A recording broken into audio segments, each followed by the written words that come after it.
up on an order here. Now, I know I did say that the Merchant Navy would be my last review. Apparently not. So, in light of this, annoyingly, I'm ending this year on a bit of a low note. Annoyingly. The video you are about to see, it's basically of a locomotive I had high expectations for, but it really just did not keep its promise, so to speak. Nevertheless, I got nothing against the model. It works as is. Can't argue with that.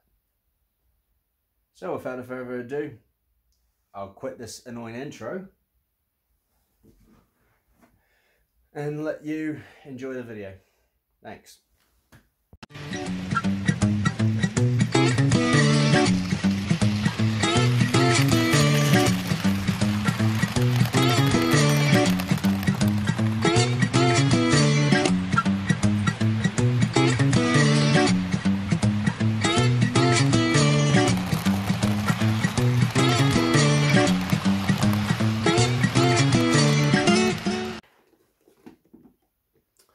Hello, up on here. Now, today's going to be a Hornby locomotive review. Now, I know that it's currently December 24th, Christmas Eve, and I did think that the Merchant Navy would be my last review of the year. Apparently not.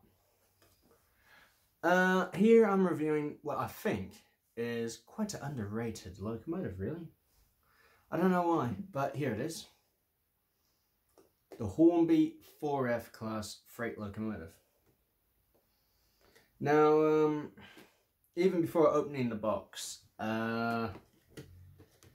something about it just suddenly clicks off as in, what on earth? Which is this. It's a sticker. Right, from there to there, there to there. It's a sticker covering how this locomotive ended up, which I find weird. That's something I find very weird. It's different. It's very different. But yeah, it's a Hornby locomotive, a good locomotive design. It goes back to about turn of the century, really. So let's unbox it on the layout, see how it goes. Okay, here we have the box on the layout. I do apologise about the mess. I've been meaning to clean that for a while. Now, first of all, let's just see what it is. Okay, R3314, BR Early Crest, Class 4F, Fowler locomotive. Number 44341. And it just, the box alone looks good. And from the box we also illustrate beautiful room between the barrel and frames, which is what I like on a nice quality locomotive.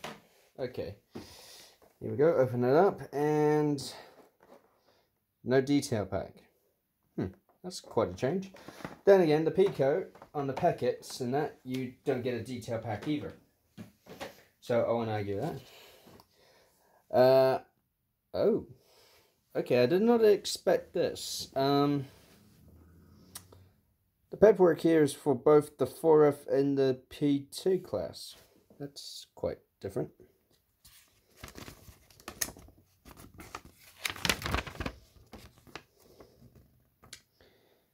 It's very much the same. It only tells you how to get the tender body off to access the decoder, but not exactly how to remove the locomotive body in case of maintenance. That's a bit of a concern in my book. And here we go in the nice ice block packaging. Get it out.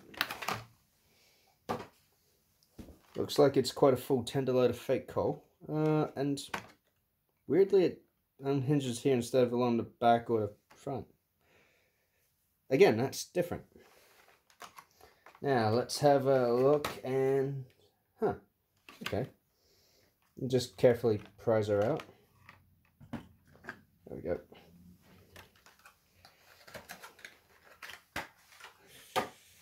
Now this is quite different.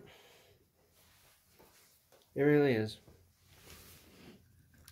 As we see, the fake coat is right up to the coal rails there, and doesn't look like it's removable at one bit. I mean, that is, and it's quite poor quality as well, which is annoying. The tender cap, not bad. Oh, we got middle buffers, not sprung. Brake pipe's already fitted, I like that.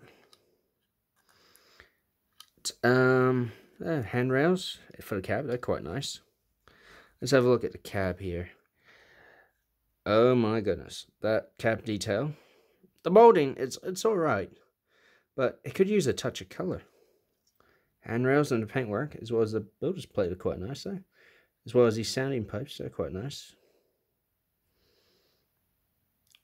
The underframe view is pretty nice as well. Tooling doesn't look too bad. I got a feeling this is just a sort of revived version of the old Airfix tooling. But hang on, is this actually a... Oh, it is. It is an M pocket. Huh. Okay, let's have a look underneath. It's a fixed M pocket. Same on the tender. Tender, we got wheel pickups. Hello, that's always good. Now on the underside here, it's oh dear. Ah dear. I just noticed this, and I actually have had the locomotive running.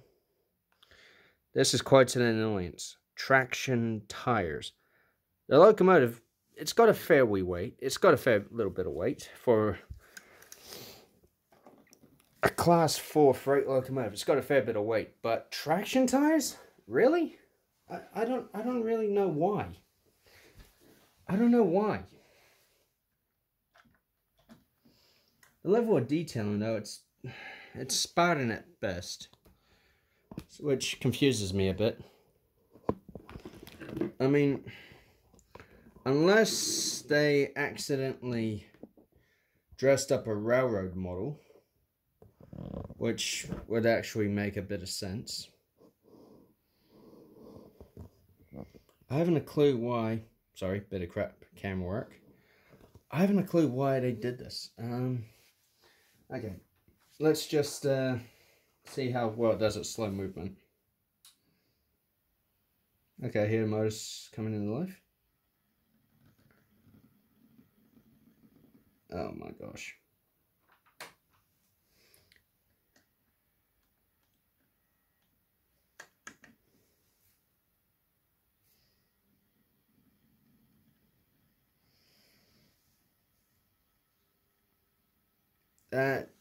The crawl speed is pretty bad. It's pretty bad. It's pretty bad. Okay. And something else I noticed as well is, oh man, those tires really grip. Is the tender? It's, I mean, look at the sideways motion you get on it. It's just, that is horrible. Locomotive, it's not too bad. Locomotive, the play you're getting at wheels on it, it's not too bad. But the tender, it's barbaric. Quite barbaric. Alright, I'm just going to quickly shoot the locomotive backwards along the layout. Well, not exactly quickly, with a light tender. You can't exactly move fast, so let's just see how it does.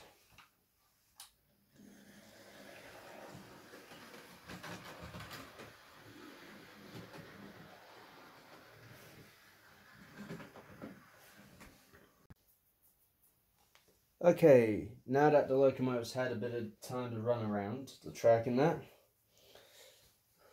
just to, you know, bed in oil and that, let's just see how well she runs around the layout. I think a modest goods pace will do.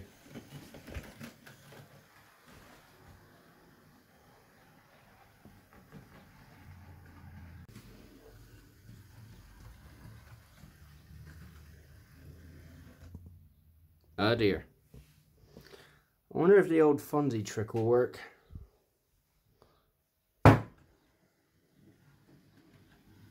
Ow.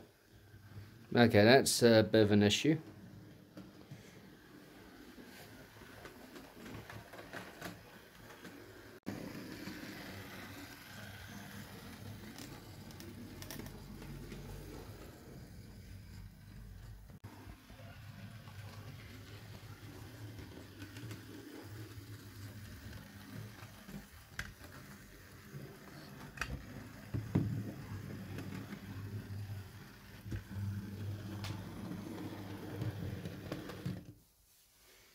Oh dear, that's quite annoying. So what happens is, for some reason, the locomotive stalls on a section of track. Now, I make sure my track is nice and clean. I move it back a bit. Nothing. Just move it, it slides. I think the motor might be sticking. I don't know. But it does affect the score overall.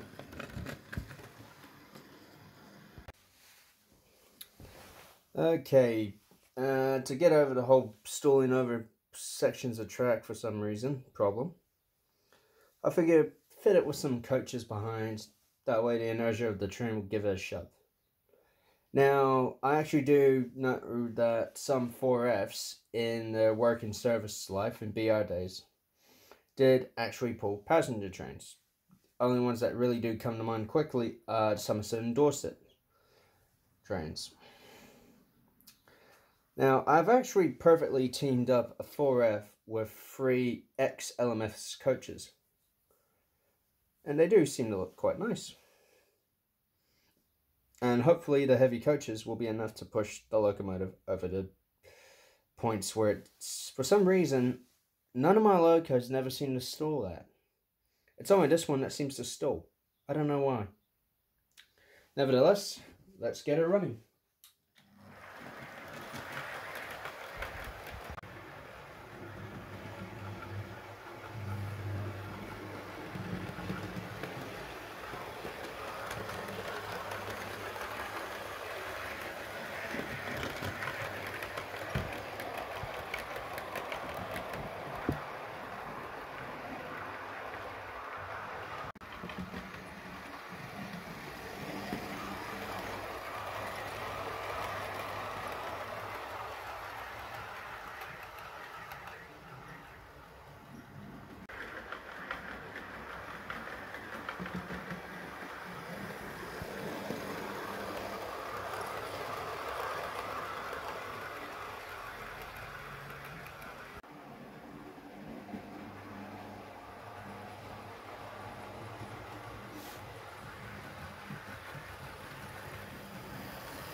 Well, I've already figured out on the score on it.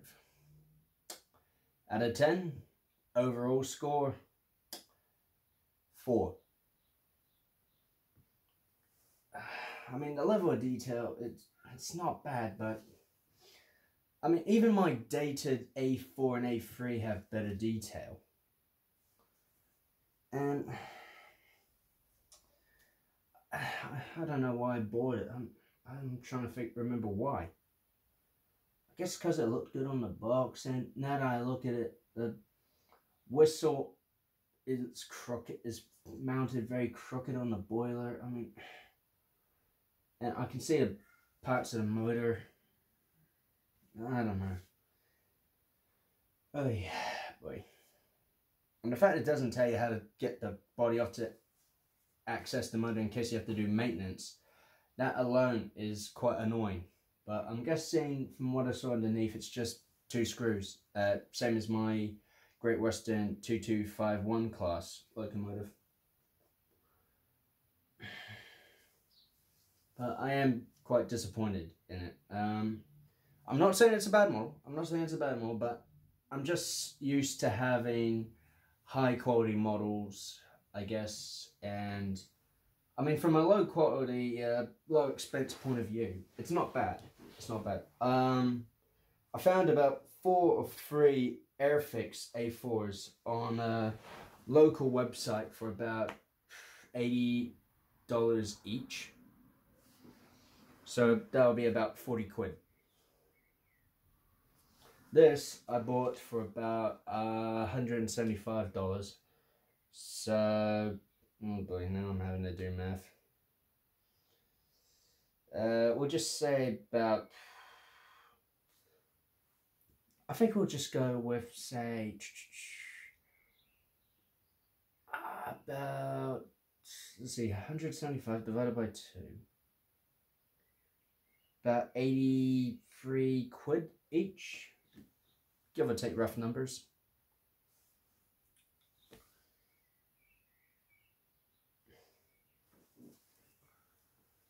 Yeah. It's not a disappointing model, no. It's just, I think Hornby, in their slightly mixed wisdom, when they did this, I think instead of setting it up as a railroad model, like they did with the 460 County class, the 1400 class, heck, even an A1 Pacific, and the A3s and A4s, they've done those in railroad. I think this would suit the railroad best. It's only a guess though, but I think it would actually suit the model better. Because as a budget railroad model, it's got plenty of detail. It runs pretty alright.